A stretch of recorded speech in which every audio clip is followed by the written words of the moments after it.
नमस्कार दोस्तों, आप सभी का स्वागत है कॉन्सेप्ट एकेडमिक यूट्यूब चैनल पर।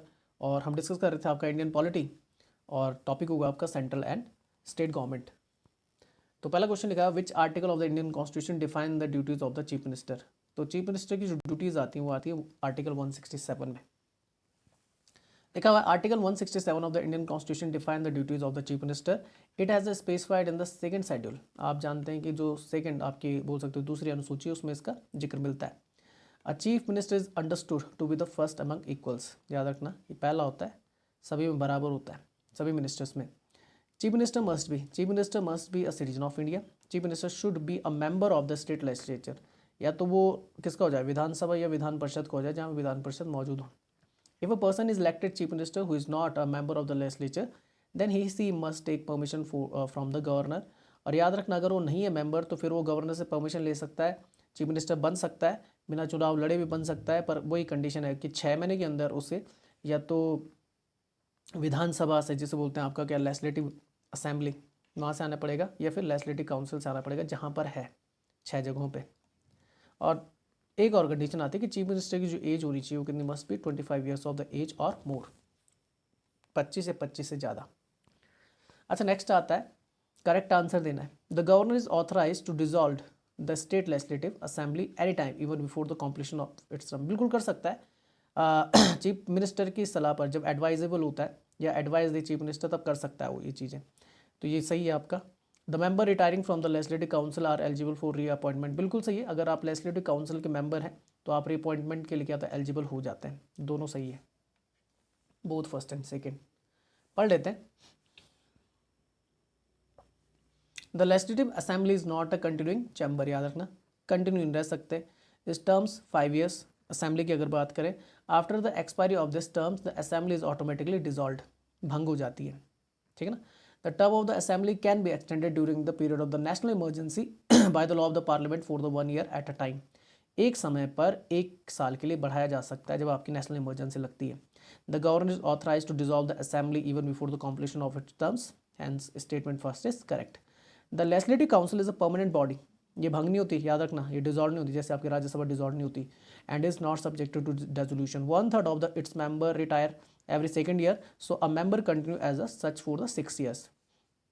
Retiring member are eligible for the re-election and re-nomination anytime, yeah, any number of the times, hence statement second is the correct answer.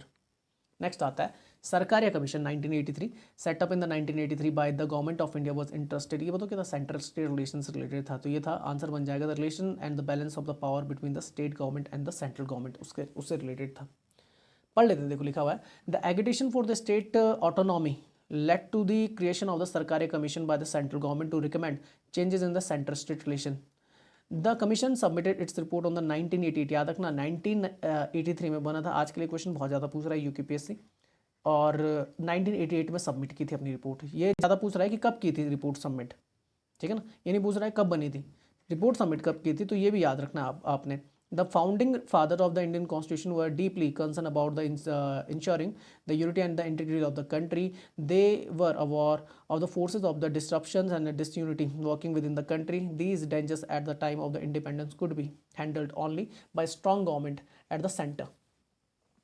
Therefore, the framers of the constitution assigned the predominant role of the center। मैं बताऊँ quasi federalism जब अपना लिया था। At the same time, they made the provision for the establishment of the cooperative federalism. The working of the Indian Federation during the last 5 decades clearly shows that the relation between the center and the state have not always been cordial. The Administrative Reforms Commission and the several other commissions were appointed by the Government of India for the time to regulate center-state relations. The Union Government appointed the Sarkaria Commission to suggest ways and means to improve the center-state relation. The clamor for the more autonomy led to the constitution of the Sarkaria Commission in the 1983, which was asked to examine and review the existing arrangement between the center and the state in all spheres and recommend appropriate changes and the measures. An extraordinary situation, the need to defeat the emergency regime of the Indira Gandhi, brought them together with the return of the Congress party under the Indira Gandhi's leadership with a secure majority. The movement for the state autonomy slowly receded in the background. At the present moment, there is no movement for the state autonomy like earlier, even though the struggle to get more financial resources for the state continues. In 1990s, a visible changes came in the correlation of the forces active in the Indian politics. Major recommendation क्या थी? The Sarkaria commission finally submitted its report in the year 1988. The Sarkaria commission charter was to examine the relation and the balance of the power between the state and the central government in the country and suggest the changes within the framework of the Constitution of India. Changes के उसमें थी, समर्थन में थी संविधान में. Despite the large size of its report, the commission recommended by the large status quo in the centre state relation, specially in the areas relating to the legislative matters, the role of the governor.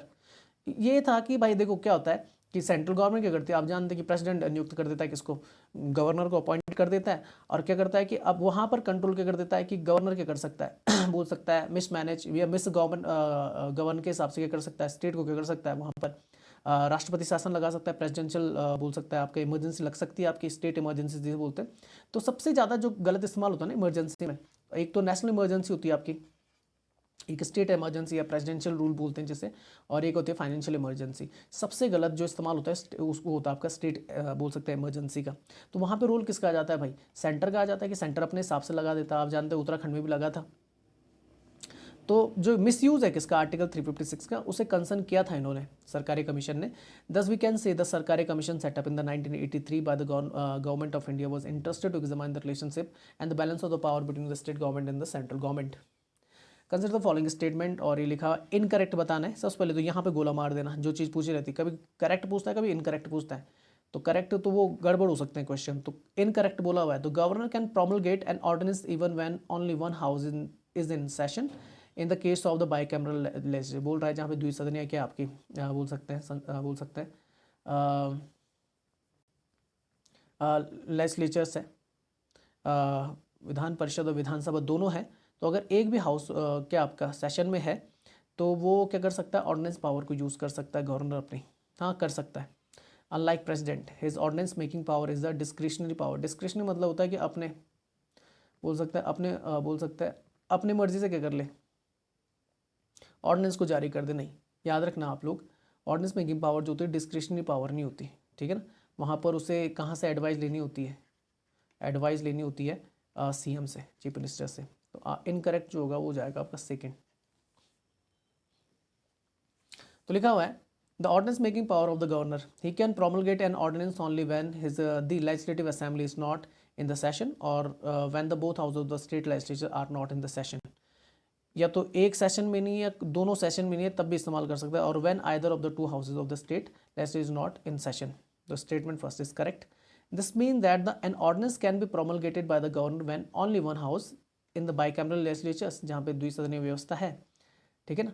तो is in session, जो मात्र 6 राज्यों में आपको देखने मिलती है. देखो जो लेजिस्लेटिव काउंसिल होती है ना वो केवल वहीं हो सकती है. एक तो कंडीशन होती है कि भाई कि जो मैक्सिमम आपके मेंबर होंगे लेजिस्लेटिव काउंसिल में 1/3 होंगे किसके, आपके लेजिस्लेटिव असेंबली के, और मिनिमम कितने होने चाहिए 40. तो इस हिसाब से देखें तो 14/3 करें तो वही बोल सकते हैं आपकी क्या बना सकते हैं, लेजिस्लेटिव काउंसिल फॉर्म कर सकते हैं जिनके पास 120 कम से कम मिनिमम कितने बोल सकते हैं मिनिमम 120 काउंट हो मेंबर्स हो, कहाँ पे लेजिस्लेटिव असेंबली में, वही क्या कर सकते हैं काउंसिल फॉर्म कर सकते हैं. उत्तराखंड नहीं कर सकता, उत्तराखंड में कितने 70 है, 120 चाहिए कम से कम. अच्छा आगे लिखा हुआ है he can promulgate an ordinance only when he is satisfied the circumstances exist which render it necessary for him to take the immediate action. He can issue only those ordinance only one those subject on which the state legislature can make law. An ordinance issued by him will be invalid to the extent it make any provision which the state can't. It is not a discretionary power. देख लो, he can issue an ordinance on the advice of the council of the minister headed by the chief minister. याद रखना अपनी मर्जी से नहीं कर सकता, तो discretionary power नहीं है, ठीक है ना.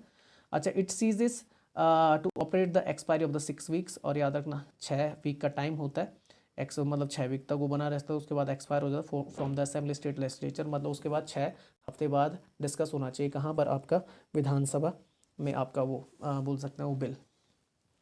जानते हैं ना ऑर्डिनेंस पावर क्या होती है, जब जैसे मान लो पहले तो ड्राफ्ट तैयार होता है, तो उसके बाद जब किसमें आपका विधानसभा विधान परिषद जहाँ पर भी दिखाया जाता है, या सेंटर में लोकसभा राज्यसभा, तो वहाँ पे एज अ बिल बोल सकते हैं, विधेयक क्या होता है इंट्रोड्यूस होता है, फिर अगर उस पर प्रेसिडेंट साइन मार दे तो उसे एक्ट बोल देते हैं, ठीक है ना. पर कभी कभी क्या होता है कि इमरजेंसी अगर कंडीशन आ जाए और सेशन किस में नहीं है, प्रेजेंट नहीं है, सेशन आपका एक्टिव नहीं है, तो याद रखना तब क्या जाता है, तो सीधे क्या होता है कि जो प्रेसिडेंट है या फिर कौन है आपका गवर्नर है वो ऑर्डिनेंस पावर इस्तेमाल कर लेता है आपकी अपनी, ठीक है ना। तो सीधे जो आपका क्या होता है, बिना सेशन के, बिना मतलब लोकसभा राज्यसभा या बिना विधानसभा विधान परिषद में पास किए हुए सीधे एक्ट बना सकता है कौन, प्रेसिडेंट या गवर्नर। बाईकैमरलिज्म कहाँ पे, आंध्र प्रदेश, बिहार, कर्नाटक, महाराष्ट्र, तेलंगाना और उत्तर प्रदेश में, 6 राज्यों में अभी। In any state of India legislative council can be created और एबोलिस्ड। तो देखो कैसे कर सकते हैं, देखो वही चीज़ है कि भाई मैंने बोल दिया वही राज्य बना सकते हैं जहाँ पर कम से कम 120 उनके कहाँ विधानसभा में हो, वही बना सकते हैं, ठीक है ना। अब वही बना सकते हैं तो ये पावर दी गई है किसको, स्टेट को दी गई है, पर याद रखना रेटिफिकेशन जो होगा वो पार्लियामेंट से करवाना होगा। उसी तरीके से अगर आपको क्रिएट करना है या एबलिस्ट करना है, बनाना है या हटाना है, तो क्या होगा, पार्लियामेंट करेगी। क्या करेगी, पार्लियामेंट करेगी। पर कब करेगी, केवल पार्लियामेंट नहीं करेगी, पार्लियामेंट करेगी as per the resolution pass by the legislative assembly of the state. अगर वहाँ की विधानसभा उसे पास कर देती है हटाने के लिए या बनाने के लिए, तब जाके पार्लियामेंट उस पर क्या कर सकती है, अपना बोल सकती है, अपनी राय दे सकती है या अपना स्वीकार्यता दे सकती है। लिखा हुआ है according to article 169 of the constitution of India the parliament of India can create और abolish the state legislative council of a state by the simple majority 50% + 1 if that state legislatures pass a resolution for that with a special majority. देखो parliament simple majority से क्या कर सकती है, हटा सकती है, लगा सकती है, पर जब किसकी रिकमेंडेशन हो, जब कौन प्रस्ताव भेजे, जब आपका स्टेट लेजिस्लेचर भेजे, वो भी किससे, स्पेशल मेजॉरिटी से, वहाँ पर स्पेशल मेजॉरिटी चाहिए आपकी कितनी, 2/3। अच्छा, the state legislative council can neither from nor dissolve state government. याद रखना स्टेट लेजिस्लेटिव कभी भी काउंसिल जो होती है वो क्या नहीं कर सकती, स्टेट गवर्नमेंट को क्या नहीं कर सकती, लिखा ना the state legislative council can neither form और not dissolve a state government. The state legislative council also have no role in the passing of the money bill. Council के पास पावर नहीं होती, जैसे राज्यसभा के पास पावर नहीं होती मनी बिल के लिए, इसमें केवल पावर होगी लेजिस्लेटिव असेंबली को। और प्रूफ कौन करेगा, तो लेजिस्लेटिव असेंबली का जो स्पीकर होगा वो बोलेगा कि कोई बिल क्या होगा, any bill is money bill. ये डिसाइड कौन करेगा, legislative assembly speaker. Legislative council Vidhan Parishad बोलते हैं, अपर हाउस है, ठीक है ना। यहाँ पे जो चुने जाते हैं एमएलसी चुने जाते हैं, ठीक है ना। Member of legislative council, the constitution of India does not mandate state to form the legislative council. याद रखना हमारा संविधान ये नहीं बोलता है कि आपको लेजिस्लेटिव काउंसिल बनानी, अनिवार्यता नहीं है, मन है तो बनाओ, नहीं है मन तो मत बनाओ।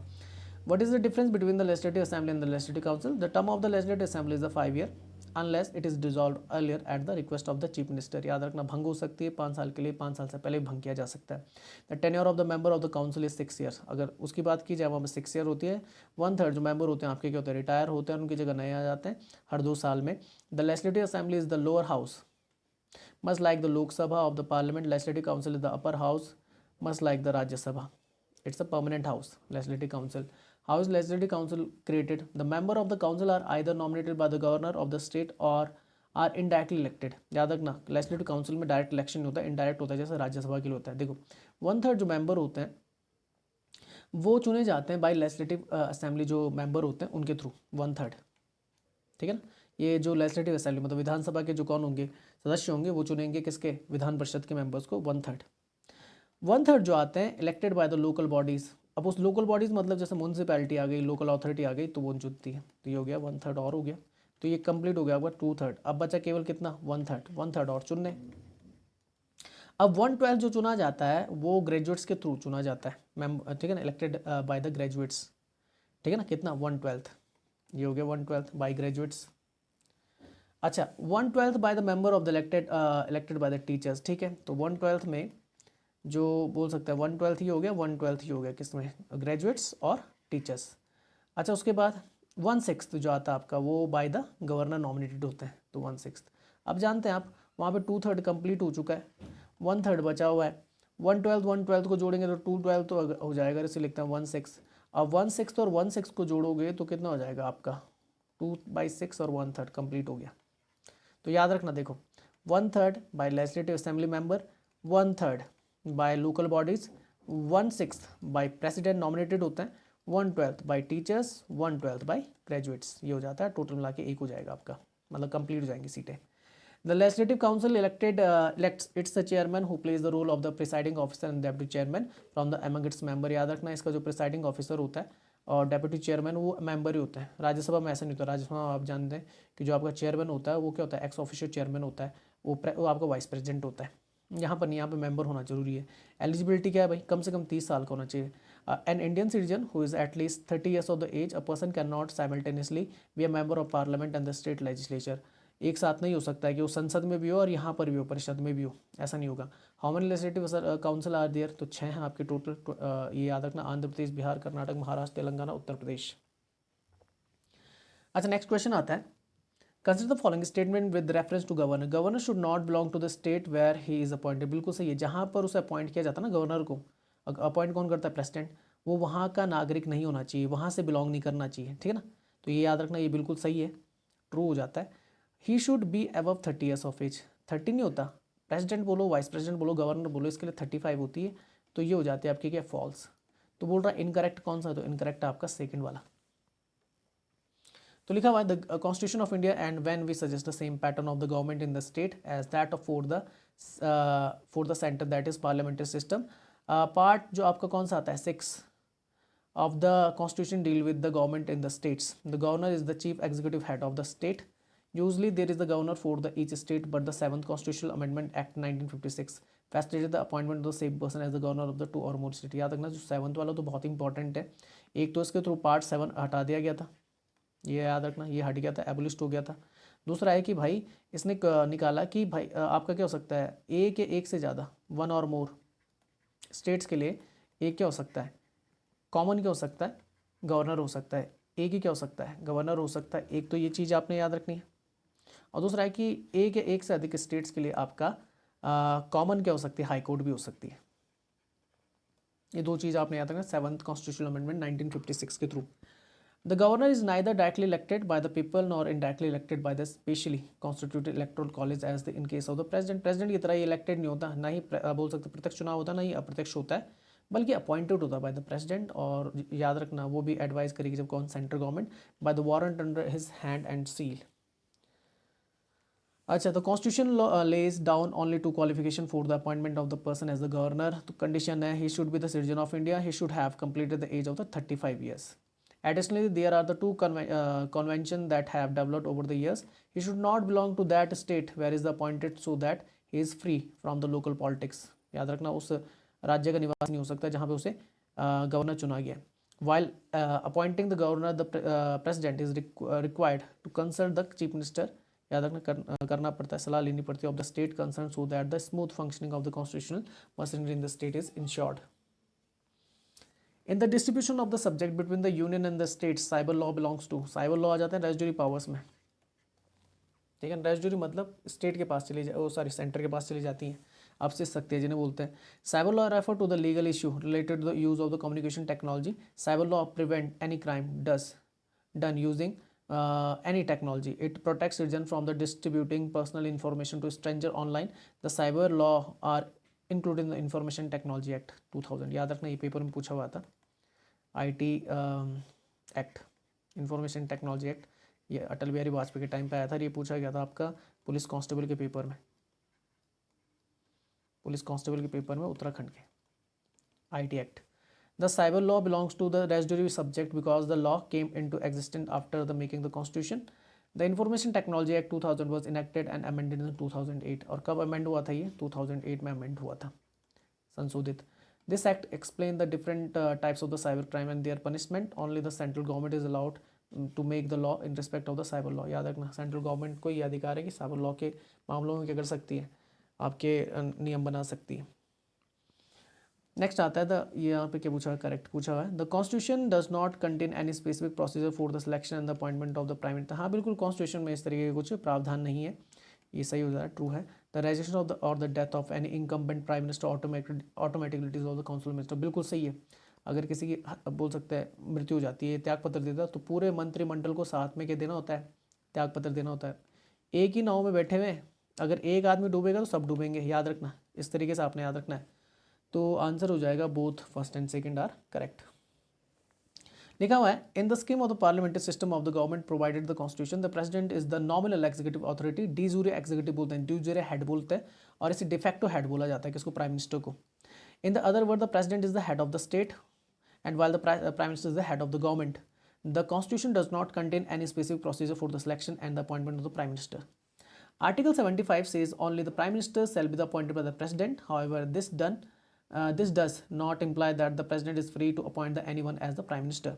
In accordance with the convention of the parliamentary system of the government, the president has to appoint the leader of the majority party in the Lok Sabha as the prime minister. But when no party has a clear majority in Lok Sabha, याद रखना जब majority में नहीं आती, then the president may exercises personal discretion power. जब वो अपनी क्या discretion power का क्या करेगा, इस्तेमाल करेगा, अपने बोल सकते हैं अपने हिसाब से चुनेगा in the selection and the appointment of the prime minister. In such a situation, the president usually appoints the leader of the largest party or the coalition in the Lok Sabha as the prime minister and ask him to seek a vote of confidence in the house within the month. Vote of confidence मतलब अपना बहुमत proof करने के लिए बोलता है कि भाई 1 महीने के अंदर प्रूफ करो. Before the prime minister enters his office, the president administers to him the oath of the office and the secrecy. The term of the prime minister is not fixed and he holds office at the pleasure of the president. Next लिखा power and function of the prime minister. He recommend the person who can be appointed as the minister by the president. वो बताता है कि किस किसको उसने अपने मंत्री परिषद में या मंत्रिमंडल में रखना है. The president can appoint only those person as the minister who are recommended by the prime minister. He allocates and reshuffle various portfolios among the ministers. He can ask a minister to resign or advise the president to dismiss him in the case of the difference of the opinion. He is the principal channel of the communication between the president and the council of the ministers.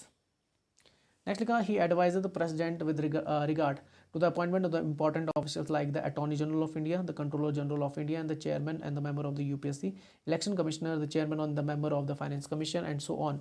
He can recommend the dissolution of the Lok Sabha to the president at any time.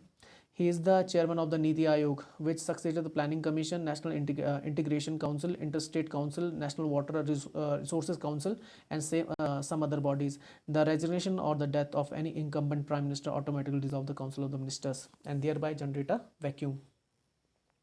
Next, the ordinance must be ratified by the state legislature. 6 week अभी पढ़ा था. Ratify करना पड़ता है, मतलब बैठाना पड़ता है भाई आपको. अपनी बोल सकते हैं मीटिंग बैठानी पड़ेगी. मीटिंग मतलब क्या बोले, बस सत्र बैठाना पड़ेगा. किसका? विधानसभा का. And ordinance is a decree और the law promulgated by the state और the national government without the consent of the legislature. It includes the examples such as the collecting the revenue through the new taxes of the harnessing resources during an emergency or threat. For an ordinance to be enforced effectively, it must not be the conflict with any higher law such as the state or the national law or the constitutional provisions. Article 123 of the Constitution of India grant the President certain law-making the powers to promulgate the ordinance. When either of the two houses of the Parliament is not in session, it is not possible for the ordinance to be issued in the Parliament. Explanation देखो, an ordinance may be concerned with any subject that is Parliament has the power to legislate on and also has the same limitation as the Parliament to legislate according to the distribution of the power between the union state and the concurrent list.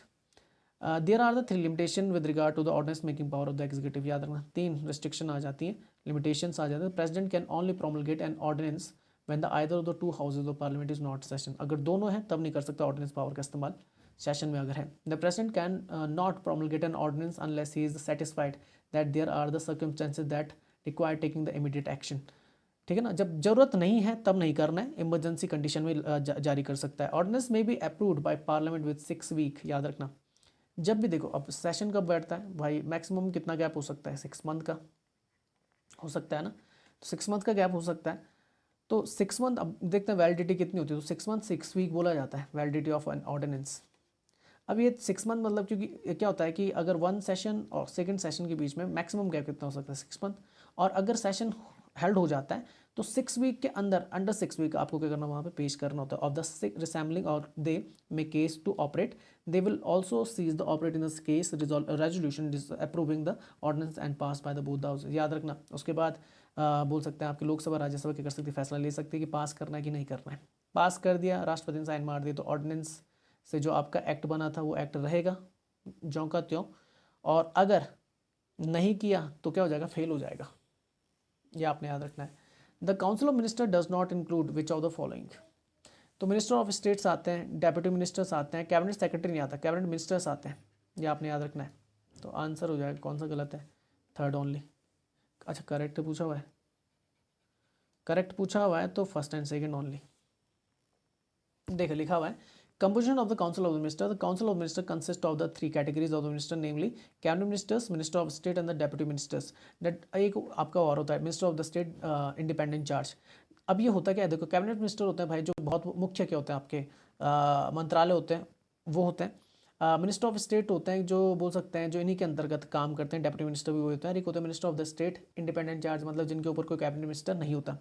The difference between them lies in their respective ranks, emoluments and the political importance. At the top of all these minister stands prime minister, सबसे ऊपर होता है the supreme governing authority of the country. The cabinet minister head the important ministry of the central government, like क्या क्या आती है, home, defence, finance, external affairs, ये सारे आ जाते हैं आपके। They are member of the cabinet, attend its meeting and the play. याद रखना कैबिनेट मीटिंग जो होती है इन्हीं की होती है, कैबिनेट मिनिस्टर्स की, और कोई भाग नहीं लेता। और प्राइम मिनिस्टर क्या करता है, हेड ऑन करता है। They are member of the cabinet, attend its meeting and play an important role to decide the policies. Thus, their responsibility extend over the entire gamut of the central government. The minister of the state can either be given the independent charge of the ministry, हो सकता है उसके ऊपर कोई cabinet minister ना हो, जैसे defence ministry में आपका एक स्टेट मिनिस्टर भी हो सकता है। पर अगर कोई इंपॉर्टेंट मिनिस्ट्री नहीं है तो वहाँ पे इंडिपेंडेंट चार्ज रखा जा सकता है of the ministry department, or can be attached to the cabinet ministers. In case of the attachment, they may either be given the charge of the department of the ministers headed by the cabinet minister, or allotted the specific items of the work related to the ministries headed by the cabinet ministers. In both cases, they work under the supervision and the guidance as well as the under the overall charges and the responsibility of the cabinet ministers. In the case of the independent charge, they perform the same function and exercise the same power. याद रखना same power हो जाती है जैसे cabinet की होती है in relation of their ministries, department and the cabinet minister do. However, they are not member of the cabinet. याद रखना कैबिनेट के मेंबर नहीं होते and do not attend the cabinet meeting unless specially invited when the something related to their ministries. तब तक participate नहीं कर सकते जब तक उनके मंत्रालय से संबंधित या फिर उन्हें बुलाया न जाए। Department is considered by the cabinet. Next in the rank are the deputy minister, उप मंत्री जिन्हें बोला जाता है। They are not given independent charge of the ministry department. They are attached to the cabinet minister or the minister of the state and assist them in their administrative, political and the parliamentary duties. They are not member of the cabinet and do not attend the cabinet meeting. अब याद रखना the cabinet secretary is the bureaucrat होता है आपका and he cannot be the part of the council of minister for he is a civil servant. He however attend the cabinet meetings कर सकता है। तो इस वीडियो को यहीं तक रखते हैं। जय हिंद, जय भारत।